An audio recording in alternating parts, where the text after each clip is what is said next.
May dautan no nga mag-celebrate sa Christmas. Actually, wala man po sa Bible nga the exact date sa pagkatawo ni Kristo, December 25, no? But the most important thing is natao siya. No, dili naman nato na dapat sa mga uban manggong mga kining mga writers pod nga ila pang i-debate ng about 25 no na mga question, pero dili naman na importante, dili na namang issue.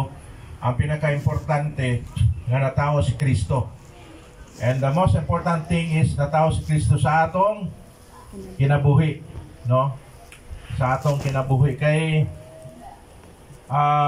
dili daw, imposible daw nga matao si Kristo sa